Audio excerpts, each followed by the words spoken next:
Hello everyone, welcome back to another Doctor Who figure review. In today's Doctor Who figure review, I'm taking a look at the History of the Daleks set number 12, The Destiny of the Daleks. My goodness, we've had 12 sets of these already, and we're near the end of the classic series Dalek run, which is mental. I guess we'll have a few from the Remnants of the Daleks, but for now, we'll take a look at the 1979 story Destiny of the Daleks. So the way this review is going to work is I'm going to take a look at the packaging, articulation and detail, and do a comparison to all the other Destiny of the Daleks figures, what we've had so far from the Adventure set to the Forbidden Planet exclusive from 2011.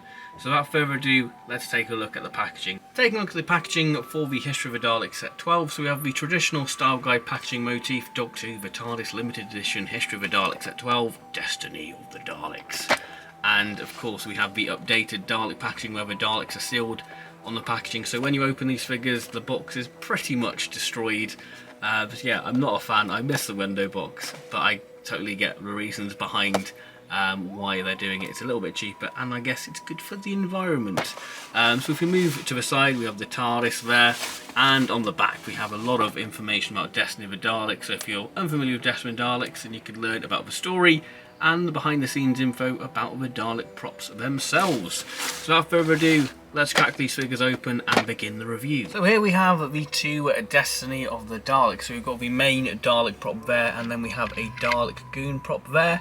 So yeah, this set is rather interesting as we have two drone Daleks. I guess people are expecting the sort of bomber Dalek, which I think we're probably going to get next year in a... I think the Davros line's going to continue. I think we're going to get a creation of a Dalek set too, and we're going to see a bomber Dalek with a Destiny Davros in that, because these Daleks are labelled as A and C.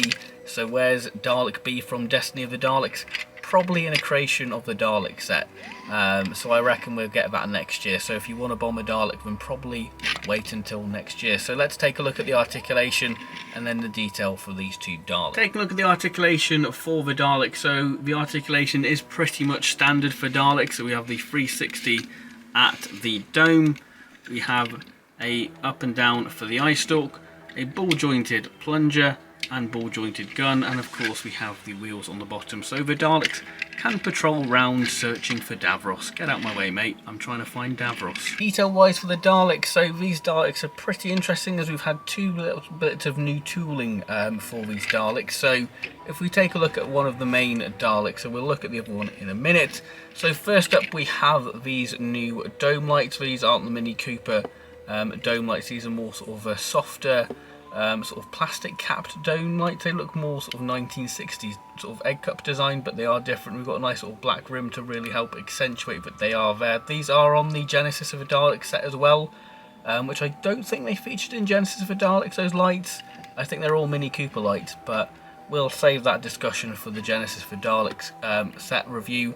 We have a new eye stalk. We've got this lovely darker blue sort of eye rings there, which really does help make this figure seem different and stand out. And we have a new sort of feature on the eyes where they're sort of more flat, and these eyes are stuck on. They've got a nice little ellipsis. I don't know if I can pick it up on camera, but you can see that there's a little ellipsis around where you can see where the eye stalk sort of stuck on. It sort of gives me sort of Planet of the Daleks vibe in a way, this eye stalk, but yeah, you can see that is very different to what we've seen before. But yeah, very nice to see some new tooling on the Daleks, because like we say, when these the History of the Daleks set line started, these were very much sort of a budget line, I would say, to give the bulk up the budget for the figure packs. But now the Daleks are having money pumped back into it, and I think that these sets really go back to what the History of the Daleks set line is, to make these mini props, because this definitely goes back to that really. So we move down to the next section. We've got the traditional grating effect there, which is all done very nice. We have the new slats there, and we've got sort of a grey wash to really highlight the sort of grating effect there. We've got the nuts and bolts holding the slats together. Again, very nice detail, traditional Dalek detailing. We've got the black band there, and if we move to the sucker arm or manipulator arm, we've got sort of the same sort of grey colour moulded there for the ball joint, the black plunger, and the slight illusion that the plunger is extended. And if we move to the side, we have the coppery ball joint as seen on like the Genesis of the Daleks Dalek, and then we have a black gun there, which is done very nice. And one feature what I love about these Daleks is Destiny of the Daleks. The Daleks, bless them, they're pretty battered, they're pretty worn out looking, and they're in a bit of a state. I guess they're in a war, they're trying to find Davros.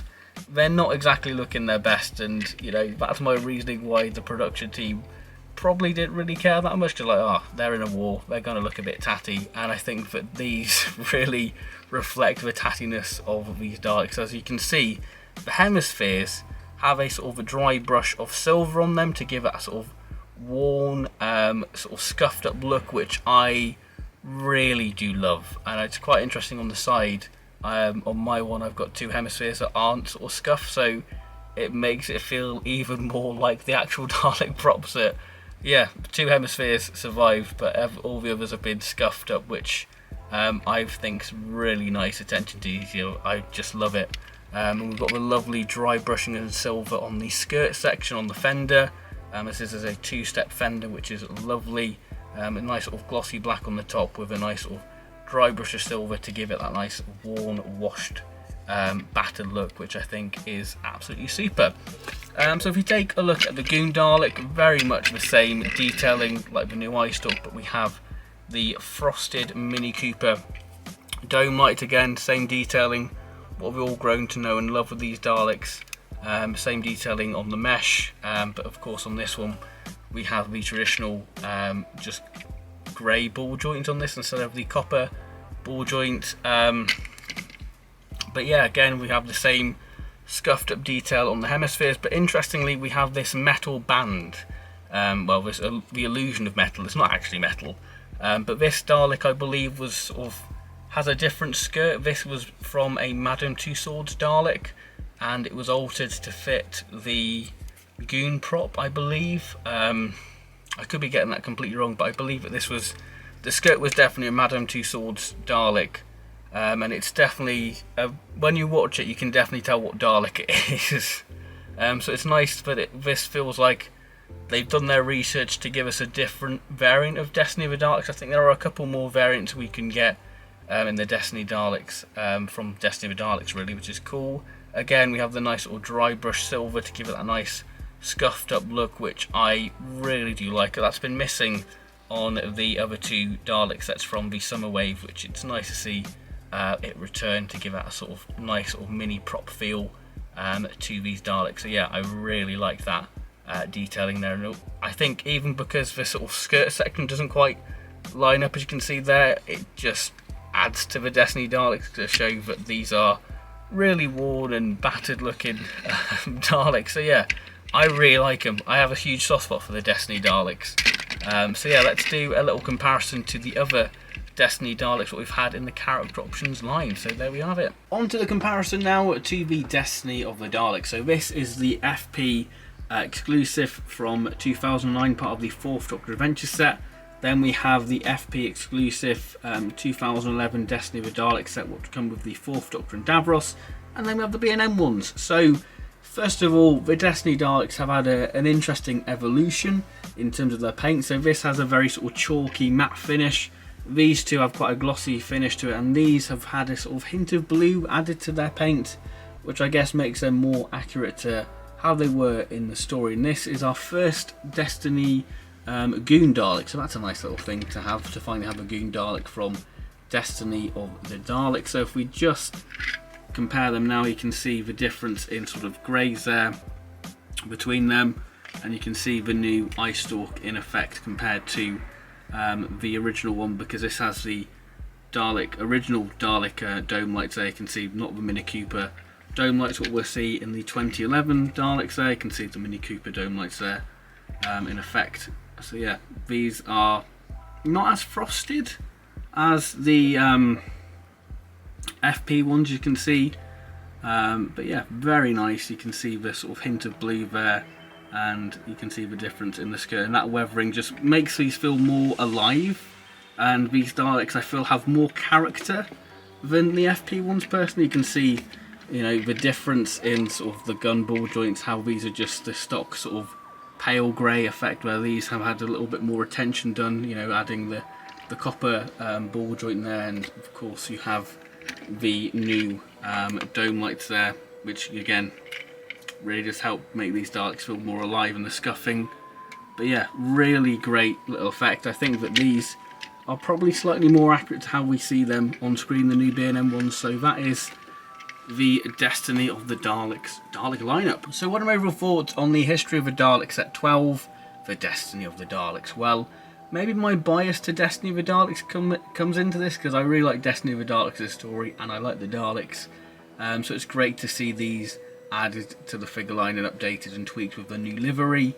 But I will be honest, this really harkens back to what the History of the Daleks set line set out to be, to make these Daleks as accurate as possible, to make them feel like mini props, little miniatures, and I think that this set achieves it with the new dome lights, the new eye stalks, you know, just a little attention to detail with like the weathering on the hemispheres.